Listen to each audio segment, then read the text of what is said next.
नमस्कार, स्वागत है आपका जनता टीवी में। मैं हूं आपके साथ सचिन चौहान। देहरादून में मुख्यमंत्री पुष्कर सिंह धामी ने मुख्यमंत्री आवास में जनप्रतिनिधियों और प्रदेश के विभिन्न क्षेत्रों से आए लोगों से मुलाकात की है। मुख्यमंत्री ने इस दौरान लोगों की समस्याओं को सुना, उनके समाधान के लिए संबंधित अधिकारियों को इंस्ट्रक्शन दिए गए हैं। साथ ही उन्होंने यह भी कहा कि जन समस्याओं का जल्द समाधान कराना राज्य सरकार की प्राथमिकता है।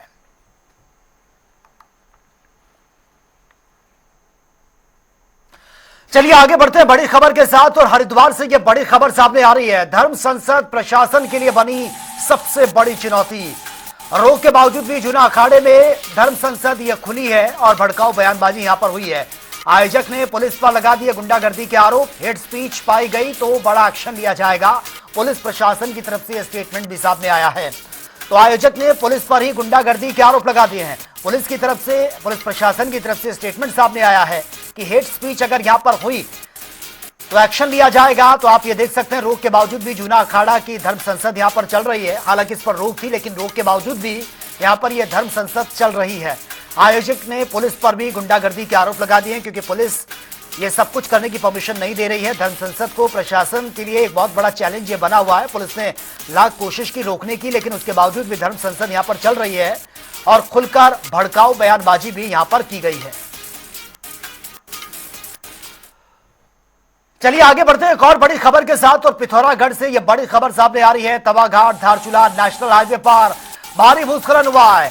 पहाड़ी दरकने से हाईवे पूरी तरह से क्षतिग्रस्त हुआ है। हाईवे बंद होने के आवागमन पर भी इसका असर पड़ा और दोनों तरफ गाड़ियों की लंबी लंबी कतारें भी देखने को मिली है। ये तस्वीरें आप देखिए, सुबह के वक्त ये लैंडस्लाइड हुआ है। आप अंदाजा लगा सकते हैं, कई गाड़ियां वहां पर इस वक्त फंसी हुई है और किसी के हताहत होने की फिलहाल कोई खबर नहीं है। जहां पर यह लैंडस्लाइड हुआ उस वक्त वहां पर कोई गाड़ियां मौजूद नहीं थी, लेकिन लैंडस्लाइड होने के बाद दोनों छोर में गाड़ियों की लंबी लंबी लाइनें लगी हुई हैं। प्रशासन की तरफ से इस मलबे को हटाने का काम युद्ध स्तर पर चल रहा है।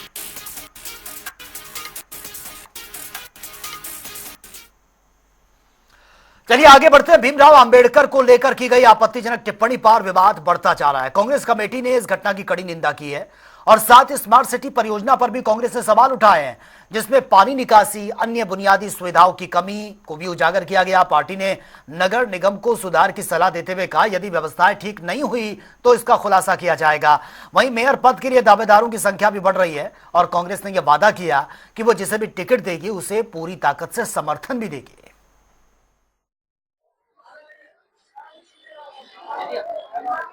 गंभीर मामला है। भीमराव अंबेडकर जिन्होंने संविधान लिखा है और उनके खिलाफ उन्होंने इस तरह की टिप्पणी करी है और वो निंदनीय है। हम उसके लिए घोर निंदा करते हैं और लगातार जिस तरह कांग्रेस कमेटी कार्यक्रम देती है उस तरह हम लोग करते हैं। और उत्तराखंड में निकाय चुनाव का जो रास्ता है वह पूरी तरह से साफ हो चुका है। ऐसे में आगामी चुनाव को लेकर सभी पार्टियां इस वक्त जोरों शोरों से तैयारियों में जुटी हैं। मेयर बीजेपी से देहरादून में मेयर पद की दावेदारी करने वाले प्रत्याशियों की संख्या लगभग 24 से भी ज्यादा हो चुकी है, जिस पर बीजेपी प्रदेश प्रवक्ता कमलेश रमन ने बयान दिया है। उन्होंने कहा कि बड़ी संख्या में मेयर के लिए दावेदारी ये की जा रही है। पार्टी जिसे भी टिकट देगी, बीजेपी कार्यकर्ता निकाय चुनाव में उस दावेदार को जिताने का काम भी करेंगे।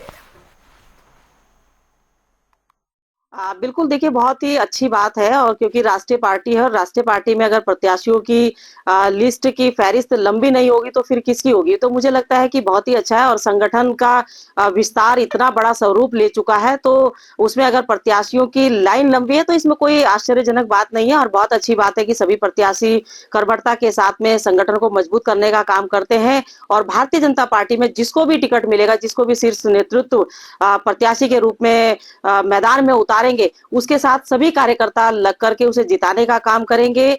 और संगठन सर्वोपरि है, संगठन का प्रथम स्थान है, तो मुझे लगता है कि संगठन के साथ सभी मिलकर के काम करेंगे।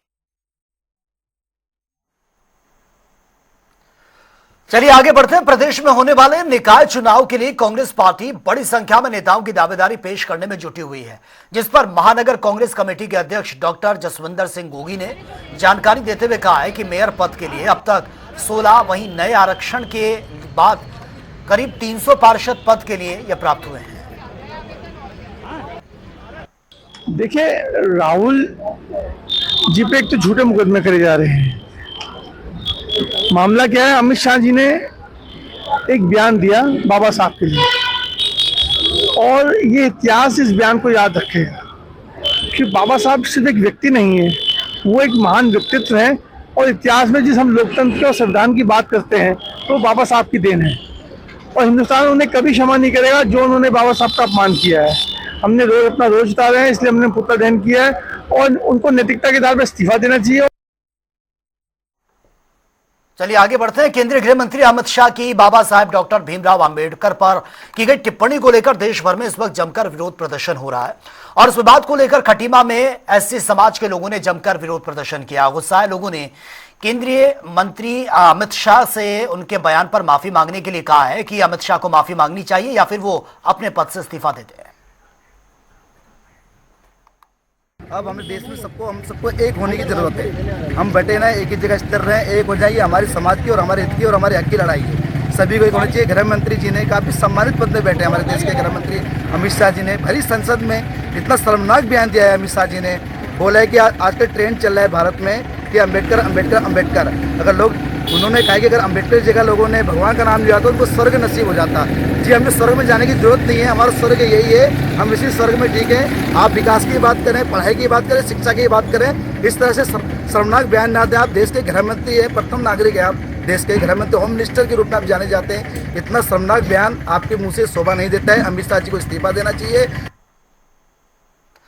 पूरे देश भर में नए साल को लेकर इस वक्त तैयारियां जोरों शोरों पर चल रही हैं। हर जगहों पर पुलिस बल की भारी तैनाती भी है।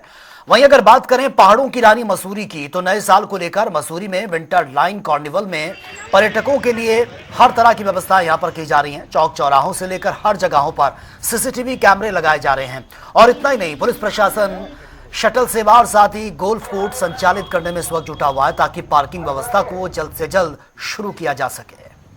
कि आप सब विदित हैं, पुराने समय में हर साल होने वाला मसूरी विंटरलैंड कार्निवाल इस बार भी दिनांक 26 तारीख से 30 तारीख तक धूमधाम से मनाया जाएगा। इसकी तैयारी जोर शोर से चल रही है। प्राधिकरण की ओर से माल रोड पर रेलिंग पर पेंटिंग का कार्य है, म्यूरल सफाई का कार्य है और जहां लाइट वाइट लगानी है उसकी व्यवस्था भी की जा रही है। इसके साथ ट्रैफिक को सुचारू रखने हेतु प्राधिकरण द्वारा ट्रैफिक लाइट लाइब्रेरी चौक पर लगाई जा रही है, जिसका कार्य शुरू हो गया है। आगामी 2-3 दिन में यह कार्य पूर्ण हो जाएगा। पार्किंग तो कंबाइंड रूप से प्रशासन नगर पालिका एमडी द्वारा बहुत जगह पर चिन्हित की गई है। इस बार पार्किंग के रूप में एक जो एसडीएम महोदय द्वारा एक बहुत सराहनीय कार्य किया गया है। इसमें जो किंग क्रेक पार्किंग है उससे शटल सेवा करते हुए पार्किंग की व्यवस्था की गई है। इसके अलावा मसूरी में एमडीडी पे टाउन हॉल में पार्किंग उपलब्ध है। टाउन हॉल के भी जो भी कार्य मरम्मत कार्य होने थे वो भी सब लगभग पूर्ण करा लिए गए हैं। लंढौर में और सड़क के किनारे जहां ज्यादा सड़क चौड़ी है या स्पेस उपलब्ध है उन सबको चिन्हित करते हुए पार्किंग की व्यवस्था की जा रही है। न्यू ईयर और क्रिसमस को लेकर देहरादून में पुलिस प्रशासन पूरी तरह से अलर्ट है और 26 दिसंबर से नए साल के जश्न की शुरुआत ये हो जाएगी। मसूरी में भी विंटर लाइन कार्निवल की शुरुआत ये की जाएगी और जिसको लेकर पुलिस ने तैयारियां भी शुरू कर दी हैं। मामले में एसएसपी अजय सिंह ने जानकारी दी है। उन्होंने कहा तमाम कार्यक्रमों को लेकर पुलिस फोर्स के भी उचित इंतजाम किए गए हैं।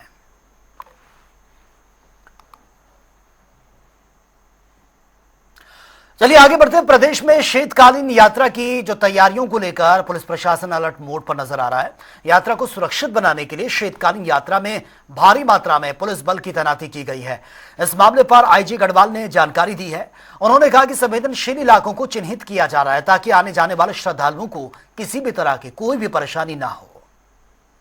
जो शीतकालीन यात्रा जो है वो सुरक्षित हो और आने वाले श्रद्धालु यहाँ पे आए, अपना तीर्थाटन करें और उसके बाद में एक सुखद अनुभव लेके जाएं। ये उत्तराखंड पुलिस का मोटो है और इसी मोटो के साथ हम अब काम कर रहे हैं। विशेषकर इसमें ट्रैफिक प्लान भी डिस्कस किया गया है। मेरी कल डायरेक्टर ट्रैफिक के साथ में मीटिंग हुई जिसमें हमने ये विचार विमर्श किया कि किस तरीके से ऑल्टरनेट रूट्स जो हैं उसको बनाया जाए, तो उस पर भी वर्क ऑन चल रहा है। और साथ साथ जो फोर्सेस की डिप्लॉयमेंट्स हैं हिली एरियाज़ में, वहाँ पर जहाँ जहाँ सड़कें वैसी हैं जहाँ पे एक्सीडेंट प्रोन एरियाज़ हैं, वहाँ के जितने भी साइन बोर्ड्स हैं और जितने सुरक्षा के उपकरण हैं उसको पैराफिटिंग है उसको चेक किया जा रहा है। खबर देहरादून से है, जहां पर दिन ब दिन अस्पताल की जो हालत है वो खस्ताहाल बनी हुई है। बिगड़ती जा रही इस स्थिति को, जिसके कारण मरीजों को भी परेशानी का सामना करना पड़ रहा है। वहीं अस्पताल में इलाज करने के नाम पर नए डॉक्टर से एक्सपेरिमेंट यहां पर करवाए जा रहे हैं। तमाम शिकायतें मिली, लेकिन उसके बावजूद भी हालात अब तक नहीं सुधरे हैं।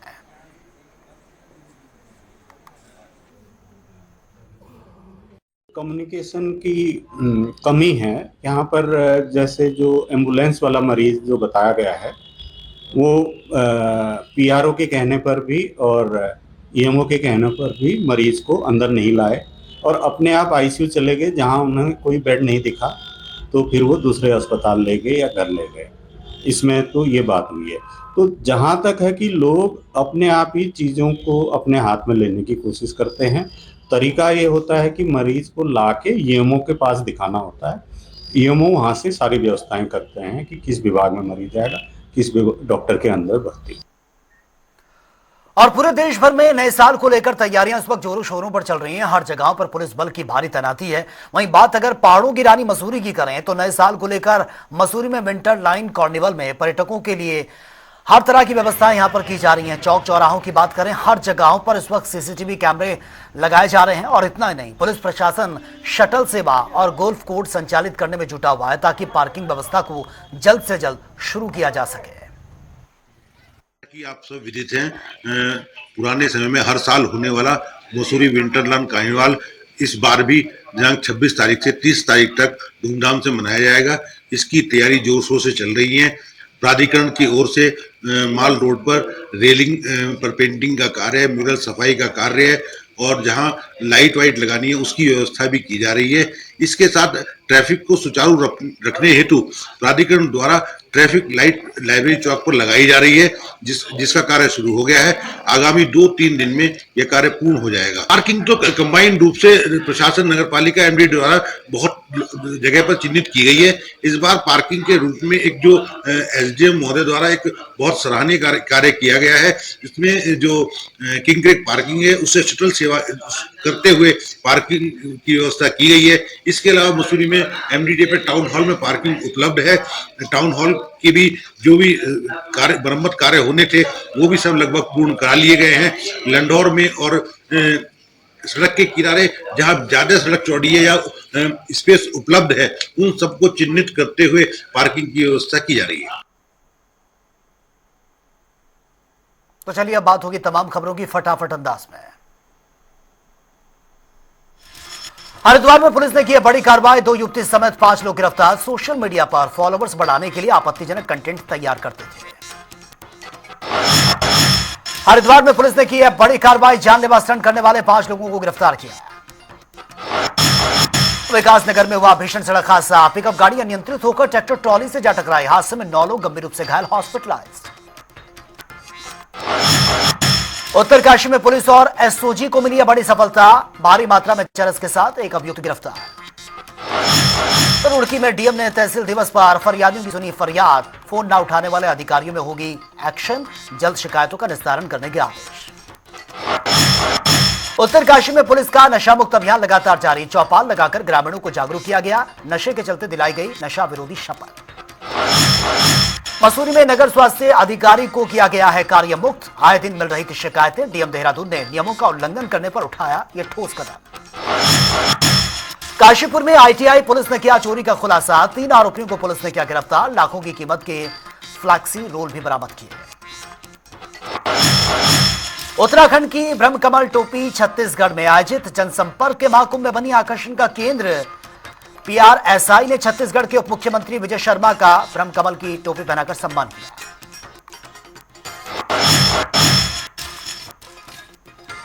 हरिद्वार में एआरटीओ ने ट्रैवल एजेंसी में किया छापेमारी, अवैध रूप से संचालित एजेंसियों पर प्रशासन ने लिया बड़ा एक्शन।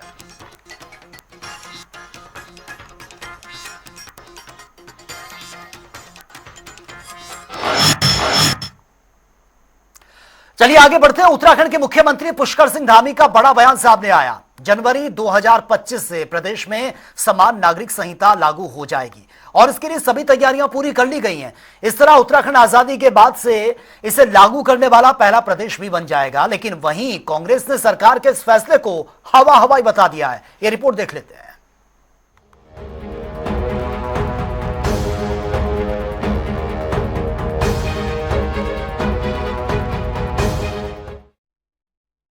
उत्तराखंड में यूसीसी कब लागू होगा, हर किसी के जहन में यह सवाल है। यूसीसी को लेकर इस वक्त उत्तराखंड में सियासत चरम पर है, लेकिन इन सब के बीच उत्तराखंड के मुख्यमंत्री पुष्कर सिंह धामी ने यह साफ कर दिया कि राज्य में यूसीसी अगले महीने लागू हो जाएगा। सीएम ने उत्तराखंड में जनवरी 2025 से समान नागरिक संहिता यानी कि यूसीसी लागू हो जाएगा।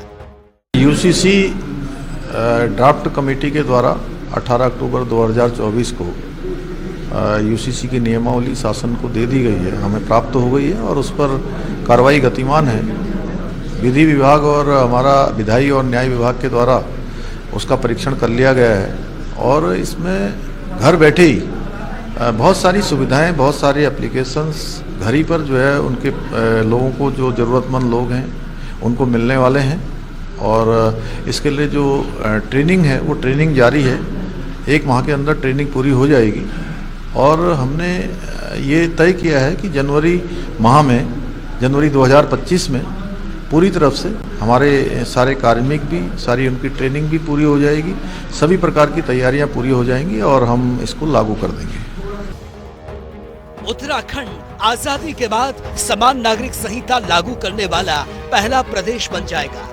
मुख्यमंत्री के मुताबिक सरकार का होमवर्क पूरा है। समान नागरिक संहिता उत्तराखंड 2024 अधिनियम की नियमावली तैयार कर ली गई है। तुम्हें उत्तराखंड में जो यूसीसी लागू होने जा रहा है वो अपने आप में एक ऐतिहासिक कदम है। माननीय धामी जी ने इसकी घोषणा चुनाव से पहले की थी और चुनाव के तुरंत बाद जो है इस पर कार्य प्रारंभ किया था। अब ये अंतिम चरण में है और बहुत शीघ्र ही इसको प्रदेश में लागू किया जाएगा। और हमारे माननीय गृह मंत्री श्री अमित शाह जी ने संसद में जो बयान दिया है तो निश्चित तौर पर उन्होंने हमारे मुख्यमंत्री जी की, हमारी सरकार की पीठ थपथपाई है। और ये अपने आप में एक ऐसी शुरुआत हो गई है जिसका प्रभाव केवल उत्तराखंड नहीं बल्कि पूरे देश में होने वाला है और अन्य राज्यों के द्वारा भी जो है वो इसके बारे में जानकारी ली जा रही है। गौरतलब है कि गृह मंत्री अमित शाह ने राज्यसभा में यूसीसी को लेकर बड़ा ऐलान किया था। अमित शाह ने यूसीसी पर कांग्रेस को घेरते हुए कहा था कि कांग्रेस ने आजादी के बाद विवाह और तलाक के लिए मुस्लिम पर्सनल कानून लाकर पहले प्रधानमंत्री ने तुष्टीकरण की शुरुआत की। वहीं मुख्यमंत्री पुष्कर सिंह धामी का यह दावा है कि यूसीसी सबका साथ, सबका विकास और सबका विश्वास की मूल भावनाओं पर आधारित है। हालांकि विपक्ष मुख्यमंत्री के इस दावे को हवाई बता रहा है। देखिए, उत्तराखंड के लिए मैं समझता हूँ यूसीसी कोई प्रायोरिटी नहीं है। शुरुआत में भी धामी जी ने जब यहाँ सिर्फ श्रेय लेने के लिए अखिल भारतीय स्तर पर ये एक तरह का, जैसे दिल्ली में जुमले छोड़ते, उन्होंने भी एक जुमला छोड़ा और उन्होंने ये कहा कि भाई उत्तराखंड सबसे पहला राज्य बन गया है कि उसने यूसीसी का गठन कर दिया है। सवाल ये है कि उत्तराखंड की जो प्रायोरिटी है, यहाँ भू कानून चाहिए, यहाँ जो बेरोजगार है उसको रोजगार चाहिए, यहाँ पर समान नागरिक संहिता का कोई यहाँ जरूरत है नहीं। और यहाँ कैसे कर लोगे आप, या थारू है या बोक्सा है, अब आप कहेंगे कि शेड्यूल ट्राइब को अलग रख दिया, तो भाई वो कहाँ से एक कानून, कहाँ एक कानून हो गया। राज्य में एक बार फिर से यूसीसी को लेकर आरोप प्रत्यारोप का दौर शुरू हो गया। सवाल ये है कि मुख्यमंत्री के बयान के बाद क्या ये मान लिया जाए कि नए साल से प्रदेश में यूसीसी लागू हो जाएगा या फिर इंतजार और बढ़ेगा। क्या उत्तराखंड बीजेपी की प्रयोगशाला है? क्या यूसीसी लागू होने के बाद आम जनता को वाकई इसका फायदा मिलेगा या इस पर सिर्फ राजनीति होती रहेगी? देहरादून से जनता टीवी के लिए नवीन शुक्ला की रिपोर्ट।